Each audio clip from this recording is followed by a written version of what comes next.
هدي القرآن ينادينا يغسل أرواحنا يهدينا. السلام عليكم ورحمة الله وبركاته. وعليكم السلام ورحمة الله وبركاته. بسم الله الحمد لله والصلاة والسلام على رسول الله وعلى آله وصحبه ومن والاه ولا حول ولا قوة إلا بالله. أما بعد. Bapak-bapak dan sekalian saya hormati, mohon maaf suara saya agak serak. Kemarin sepulang umroh lalu ngedrop selama seminggu, berupa pilek. Ini pertama saya keluar.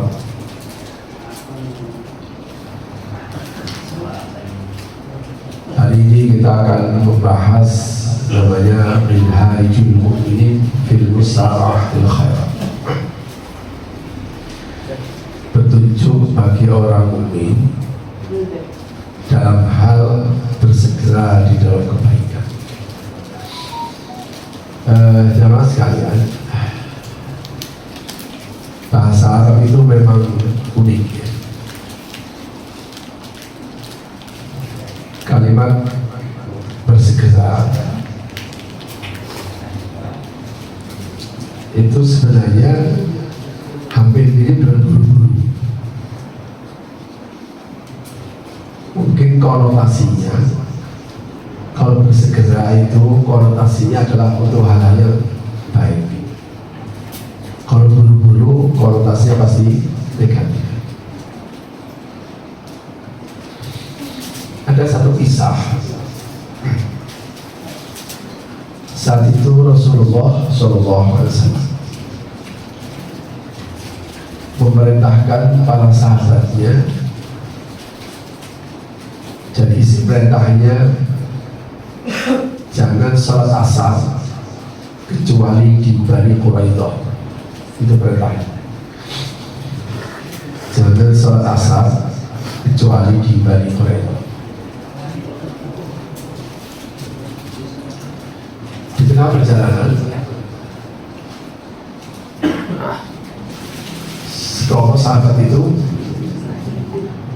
terjadi perbedaan pendapat. Yang satu ingin tetap bertahan kepada perintah Rasulullah, jangan sholat asar kecuali di Bani Quraidah. Sementara yang lain, kelompok yang lain, dia mempertimbangkan waktu asar. Sebab kalau dipaksakan sampai ke Bani Quraidah, maka waktu asar sudah habis. Akhirnya pecah. Yang satu tetap berpegang kepada perintah, pokoknya perintahnya jangan asar kecuali di Bani Quraidah. Akhirnya singkat cerita, dua kelompok itu kemudian terpecah. Yang satu sholat asar, meskipun dengan begitu melanggar perintah Rasul. Yang satu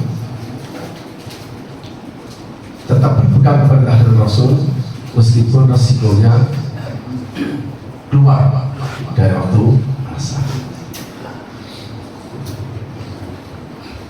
Ini namanya ijtihad. Makanya nggak mungkin tidak ada perbedaan di kalangan ulama itu. Cuma bedanya saat itu ada Rasulullah, sehingga bisa dikonfirmasi. Akhirnya apa? Setelah pulang diceritakanlah, ya Rasulullah, di antara kami ini terjadi perbedaan pendapat. Ada satu kelompok tetap berpegang kepada perintah engkau, jangan sholat asar kecuali di Bani Quraidah.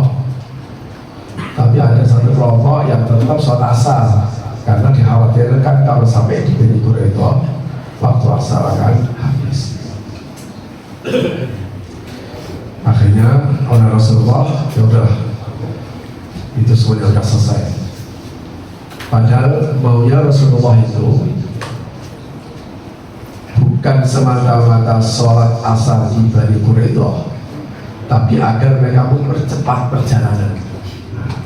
Atas dasar inilah kemudian para ulama memberikan sebuah pernyataan bahwa al-musara'ah ila khairat, al-musara'ah ila khairat. Jadi keharusan untuk bersegera kalau itu menyangkut hal-hal yang kebaikan. Itu bisa. Nah, jamaah sekalian, ada orang lawannya segera itu lambat.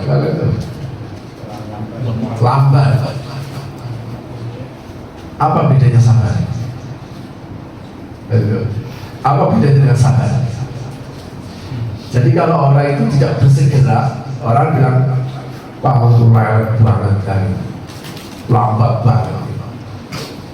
Itu artinya kalimat ini telah bertentangan dengan kalimat bersegera yang konotasinya adalah baik.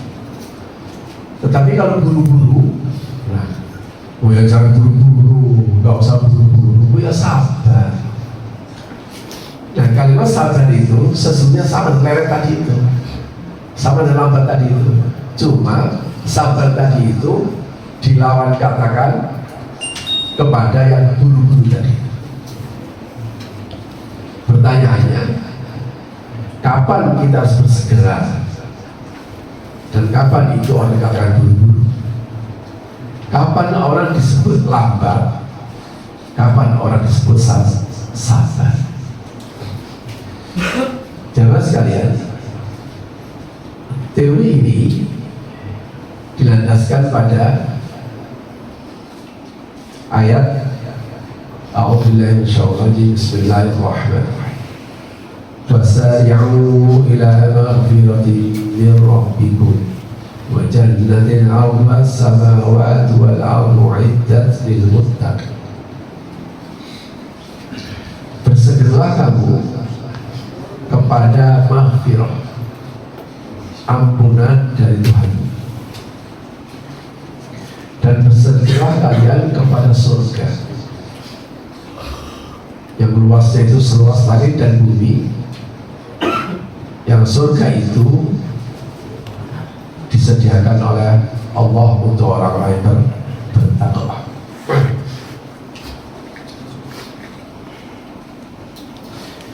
Berangkat dari ayat ini, maka salah satu ciri orang bertakwa,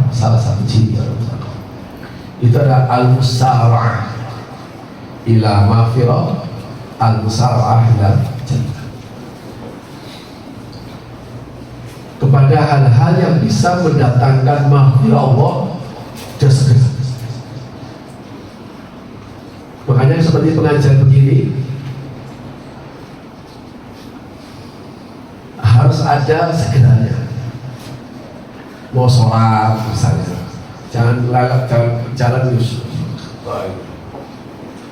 Itu kalau bapak dan saudara pernah haji atau paling tidak umroh, bapak akan merasakan nuansa itu. Hampir tidak ada orang lelet itu. Jadi yang namanya menuju masjid itu udah begitu jalan. Makanya sampai sakit saya pikir saya masih muda, ternyata udah tua.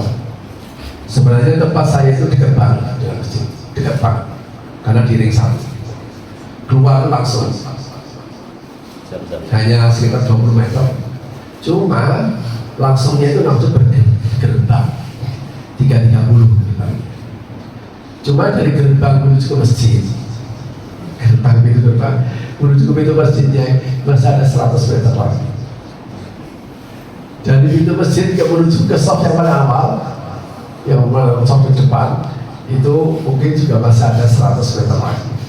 Jadi walhasil meskipun dekat, tapi kita masih harus berjalan cepat itu sekitar 200 meter.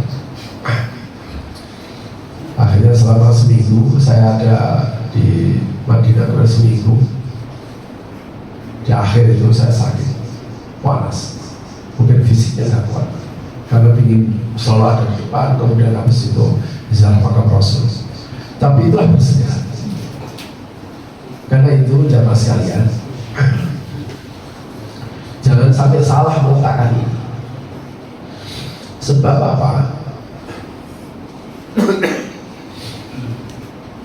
Ada orang kuat untuk bersegera, tapi seringkali hubungannya ada dengan duit, hubungannya dengan dunia. Itu pasti rebutan, pasti bersegera. Bahkan yang biasanya nggak kuat sholat subuh, nggak kuat bangun subuh, itu bisa kuat sebelum subuh. Karena apa? Karena menyangkut kontrak kerja. Ya ini tentu saja bukan salah dan benar, selama pekerjaannya halal tidak ada masalah. Tapi ini menjadi aneh kalau orang itu menjadi bersegera, kuat, kalau ada selalu hubungannya dengan dunia. Ada orang beralasan bahwa saya ini susah tidur Pak, jadi makanya subuhnya selalu terlambat. Tapi kalau berangkat kerja dan tempat kerjanya jauh dan itu adalah sudah tempatnya jauh, macet, dia kira-kira bangunnya pagi atau terlambat?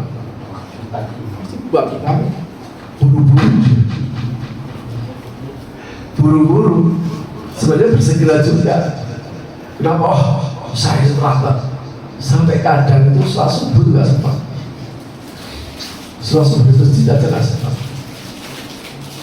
Saya pernah dari rumah jalan menuju ke masjid. Kebetulan di sekitar ada yang mungkin ada hampir 100 meter, tidak sampai. Itu kan pagi banget. Itu sudah orang tua, wah, pakai motor. Ini belum sampai ke masjid saya, tapi dia sudah pakai motor. Saya pikir-pikir, kerjanya di mana ini? Ini pasti mungkin di Loisa. Saya perkirakan dia datang di kantor, kantornya berbuka Pak. Dia tidak tahu apakah dia satpam atau dia OB atau dia memang menghindari, sehingga sampai kantor dia tidur. Itu apa ya? Maksudnya ini tentu saja bukan hal-hal, bukan persoalan boleh dan tidak boleh. Tapi ini menjadi sangat aneh kalau kemudian untuk hal-hal yang bisa memicu, untuk hal-hal yang sesungguhnya bisa memberikan manfaat secara konkret, itu justru dia lambat, justru dia lalai, tidak bersegera. Padahal seandainya dia itu bersegera dan sampai dia di kantor misalnya, tentu saja jamaah sekalian, pimpinan akan senang melihat anak buahnya yang bersegera. Belum waktunya dia sudah sampai kantor. Kantor jam 8, jam 8 dia sudah ada di kantor. Jam 7, wah itu luar biasa, senangnya luar biasa. Sama, Allah pun juga senang ketika melihat hambanya, ya paling tidak ketika sholat itu langsung dia menuju ke tempat sholat atau langsung melaksanakan sholat. Cuma bedanya di sini enaknya agama ini. Ketika kita harus melaksanakan dan menyelesaikan satu pekerjaan, di mana pekerjaan itu nanti kalau tidak secepatnya diselesaikan, itu akan mengganggu sholatnya, maka agama masih membolehkan untuk menyelesaikan pekerjaan itu, asalkan jangan sampai kehabisan waktu itu saja. Nah, ini jamaah sekalian, makanya salah satu ciri orang bertakwa ada al-musarah lil khair, dia selalu bersegera kepada hal-hal yang memiliki nilai kebaikan. Jangan sekalian, orang pasti akan bersegera kalau seandainya dia perhitungkan bahwa itu akan memberikan kebaikan bagi diri. Pasti. Siapa? Karena itu kebaikan ini yang namanya baik dan buruk, manfaat dan tidak manfaat, itu harus dikawal oleh agama. Sebab kalau tidak dikawal oleh agama, maka ia akan membatasi yang mendefinisikan kebaikan dan keburukan itu pasti akan hawa nafsu. Contoh,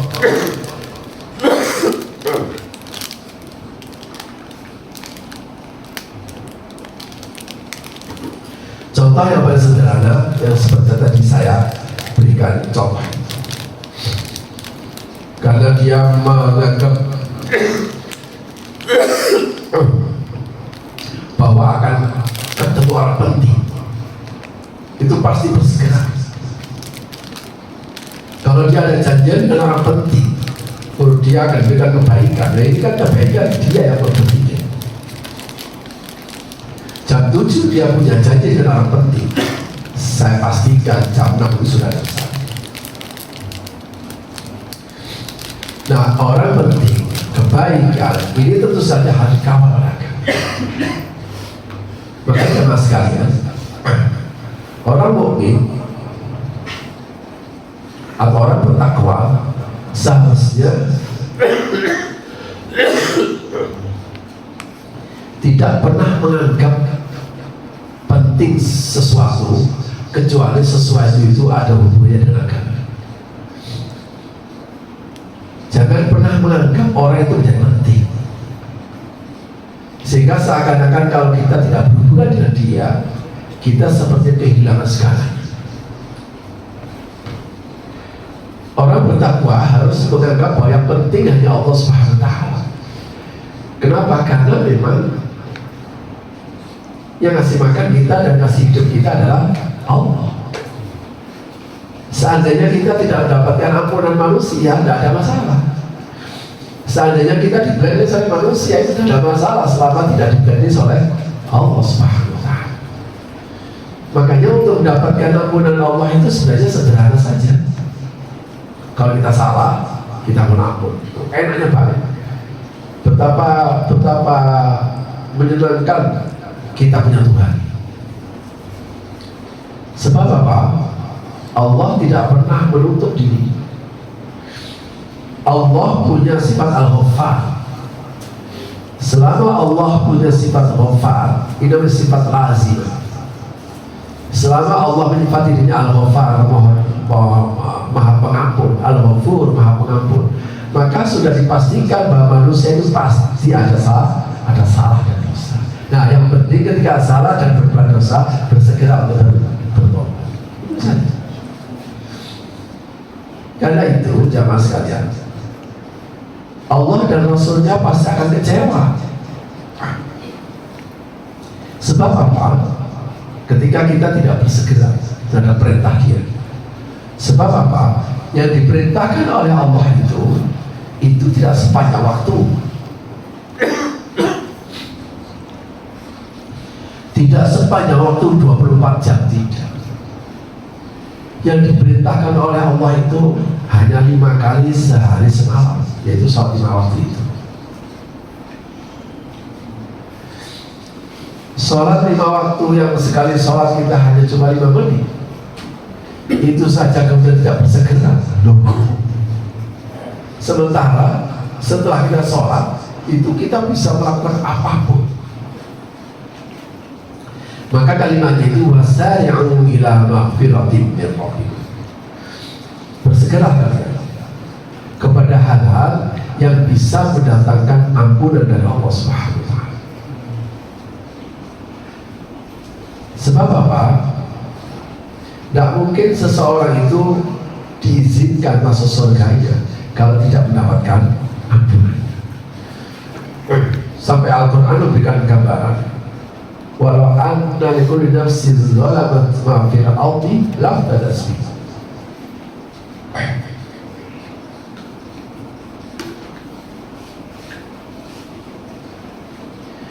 Kalaulah sekiranya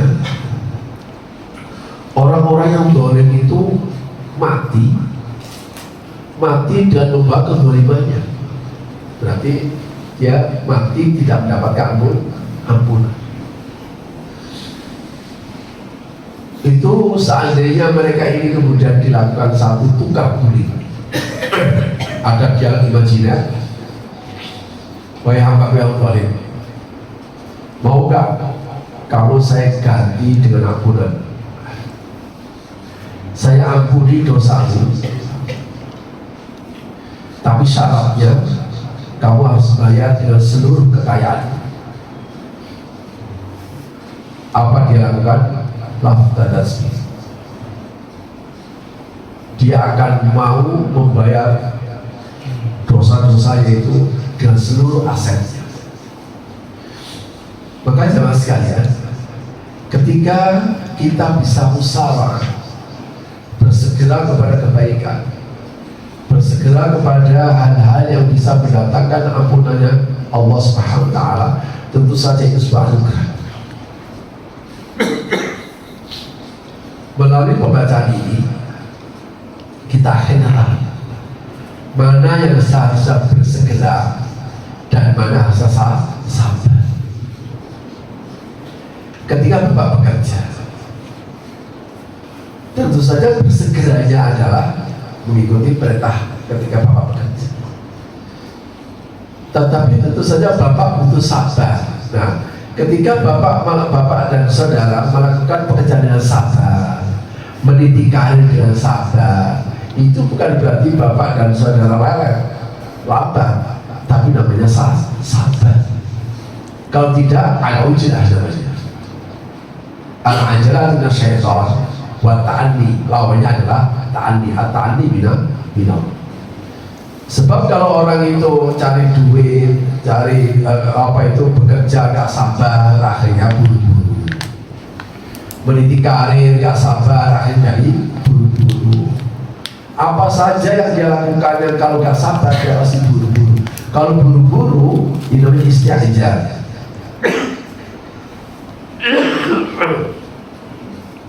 Marista'ajala syai'an qabla awani uqiba bihadwan. Siapa saja yang buru-buru sebelum waktunya, dia pasti tersiksa dengan sikapnya itu. Nah, kalau seperti begini, maka Bapak dan saudara butuh sabar. Udahlah sabar. Dia kok sudah naik ya? Tidak apa-apa, saya sabar. Nah, di sini sabar dalam arti meniti karir. Sabar dalam arti mencari rezekinya yang halal. Sabar dalam arti meninggalkan hal yang dilarang oleh Allah Subhanahu wa Ta'ala. Sebab apa? Kalau tidak pasti akal buru-buru. Tetapi untuk hal-hal yang kemudian bisa mendatangkan ampunannya Allah, untuk hal-hal yang bisa membawa Bapak dan saudara menuju surga, itu harus bersegera. Makanya ketika Bapak menuju ke sini, ini adalah bagian dari al-musari'ah bil khairat, bahwa kemudian kita juga bersegera untuk hal yang sifatnya dunia. Ya silakan, karena hidup ini adalah Rabbana atina fid dunya hasanah wa fil akhirati hasanah. Karena kita ingin hidup ini hasanah di dunia, maka wajar kalau Bapak harus bersegera, harus punya dedikasi, harus punya semangat bekerja. Kenapa? Untuk merubah kualitas hidup di dunia. Cuma karena kita mendasari hidup ini bukan hanya hasanah di dunia, bukan hanya kebaikan di dunia, tapi juga kebaikan di akhirat, maka kita harus merubah cara berpikir kita, merubah cara gerak kita. Kapan kita harus bersegera, kapan kita harus sabar. Ada satu ungkapan Arab yang sangat dikenal,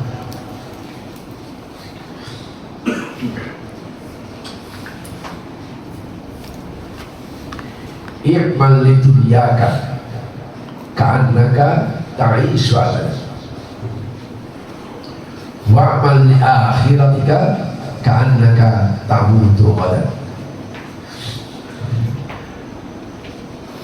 Beramallah kamu, berbuatlah kamu untuk duniamu seakan-akan kamu hidup selamanya,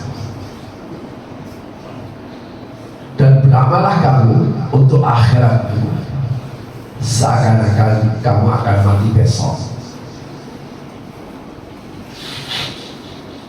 Kalimat ini sudah cukup untuk memberikan gambaran bagi pikiran kita kapan, di mana kita harus bersegera, di mana kita harus sabar.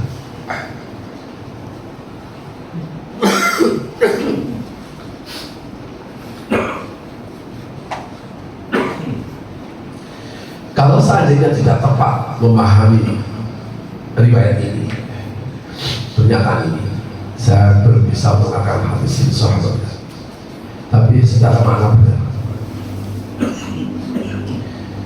I'mal lidunyaka ka'annaka ta'ishu 'alaiha. Berbuatlah kamu, beramallah kamu untuk duniamu seakan-akan kamu hidup selamanya. Itu kalau kemudian tidak dikawal oleh agama, kita bisa salah. Karena kita hidup selamanya, maka seakan hidup selamanya, maka kumpulkan duit sebanyak-banyaknya. Keliru. Itu maksudnya, kalau kita tidak mendapatkan untuk hari ini, gak usah khawatir, besok hidup lagi. Kalau besok hidup lagi, ya cari lagi. Kok gak dapat lagi, ya gak usah merasa kecewa, besok hidup lagi.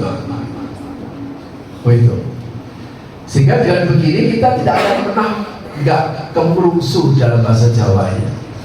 Tidak buru-buru tadi itu, ada apa-apa sabar aja. Mau besok hidup lagi atau wah kita gagal nggak apa-apa, mau besok hidup lagi. Kalau besok hidup lagi kita bekerja lagi, cari lagi. Coba kalau kemudian cara pandangnya itu bukan dari kamar agama, karena seakan-akan hidup selamanya, waduh, kumpul buaya-buayanya karena seakan-akan hidup selamanya. Tidak begitu. Justru karena seakan-akan hidup selamanya, nyantai hidup ini. Sekarang dapat, alhamdulillah. Kalau nggak dapat, ya udahlah, besok dicari lagi. Dapat lagi, oh kok dapat sedikit, ya alhamdulillah, besok dicari lagi. Bisa. Nah inilah dunia itu. Tapi karena dunia itu tidak bisa dikendalikan, karena dunia itu punya hukum sendiri. Siapa dapat apa diberikan kepada siapa, siapa dapat berapa diberikan kepada siapa, itu karena Allah yang ngatur, maka tidak ada hubungannya dengan kesungguhan kita. Tidak ada hubungan, tidak bisa dikalkulasi secara matematik. Orang kerjanya dari pagi dan pulangnya malam hari, berdapatnya pasti banyak. Tidak ada. Kalau kita paham seperti begini, maka kita bekerja itu enak. Oh, sampai waktunya kok nggak dapat, nggak apa-apa, besok saya hidup lagi.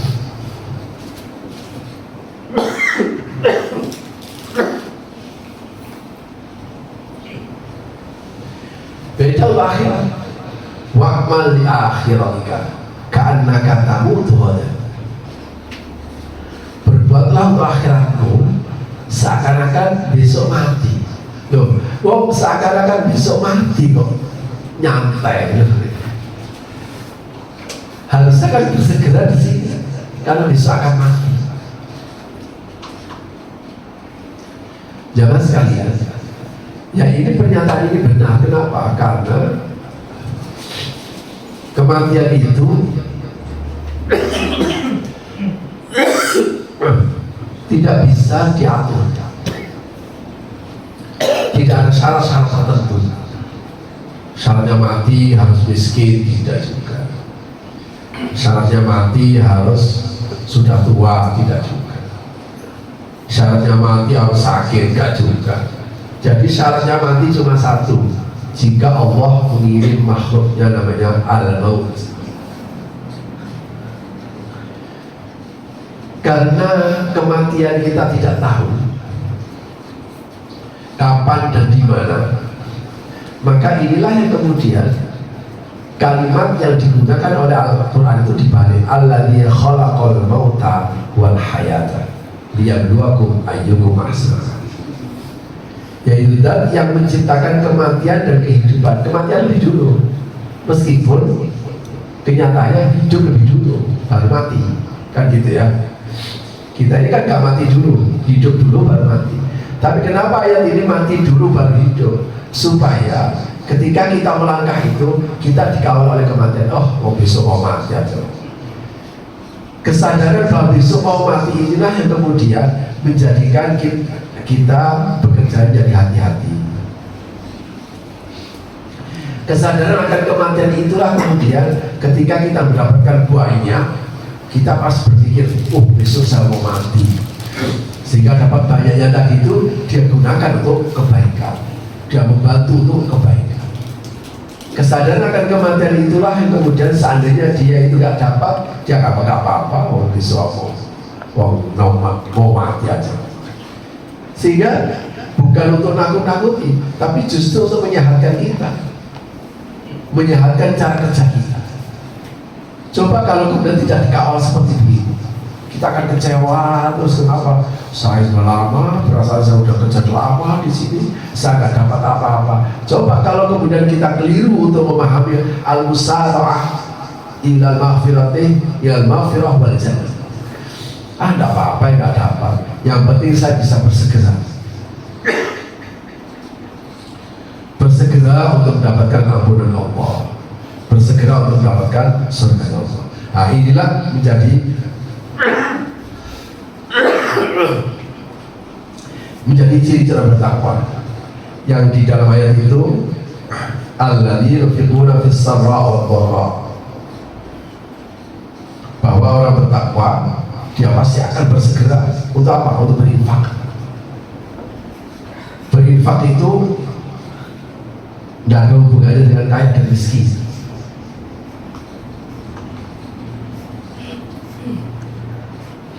Tidak ada hubungannya dengan longgar dan sempit. Kalau kita dalam kata longgar itu sebagai rasa syukur. Alladzina yunfiquna fis sarra'i wad dharra. Kalau seandainya dalam keadaan sempit, itu anggap saja sebagai bentuk tabarruk kita kepada Allah, bahwa mudah-mudahan dengan infak tadi itu Allah memberikan kelonggaran. Jadi makanya orang bertakwa itu dia akan terus memperbaharui infak tadi. Kenapa? Karena dia sadar bahwa saya sedang menabung untuk surga. Jamaah sekalian, ada orang yang rela untuk makan seadanya, supaya misalnya dia tabung. Tentu saja dengan menabung ini ada cara yang paling sehat agar untuk kualitas hidup. Tetapi kalau kemudian kita hanya nabung ke bank, maka bapak dan saudara tidak memiliki apapun. Karena rezeki itu bukan mayuhsal, bukan mayulaku, tapi mayutafawri. Rezeki itu bukan sesuatu yang kita hasilkan, tapi rezeki itu sesuatu yang kita gunakan. Nah, padahal kalau kita, makanya meskipun sedikit, upayakan berinfak. Kenapa? Karena sesungguhnya bapak dan saudara telah menyimpan uang bapak sendiri. Selebihnya bukan milik bapak. Makanya yang pertama milik kita, yang kedua milik kita, yang ketiga belum tentu milik kita. Yang pertama milik kita apa? Yang kita gunakan, yang kita makan, yang kita masukkan ke dalam perut, itu benar-benar milik kita. Meskipun dia duitnya banyak, tidak mungkin hartanya bisa dimasukkan ke dalam perutnya semua, tidak mungkin. Jadi apa yang kita miliki, yang kita punya, yang kita masukkan ke dalam perut melalui makanan dan minuman itu. Yang kedua, milik kita apa? Yang kita infakkan. Selama milik Bapak itu dimanfaatkan oleh orang lain, bukan karena transaksi, bukan karena transaksional, misalnya karena disewa dan sebagainya, tapi tidak benar-benar digunakan, maka sebenarnya Bapak telah menabung, berinfak, dan itu milik kita. Yang ketiga, belum tentu milik kita. Apa itu? Yang tidak digunakan dan tidak diinfakkan. Jadi walhasil, sebenarnya yang menjadi milik kita itu menjadi sedikit ketika kita tidak bersegera di dalam berinfak itu. Yang kedua, wal kahilu wal afinas, bersegera untuk memaafkan. Nah, ini sudah sama-sama beratnya. Yang satu korban harta, yang satu korban perasaan. Memang kalau kita ini melihat dengan mata kepala kita, seakan-akan orang berinfak itu bertindak bodoh. Kenapa? Karena susah-susah cari duit, susah-susah kerja,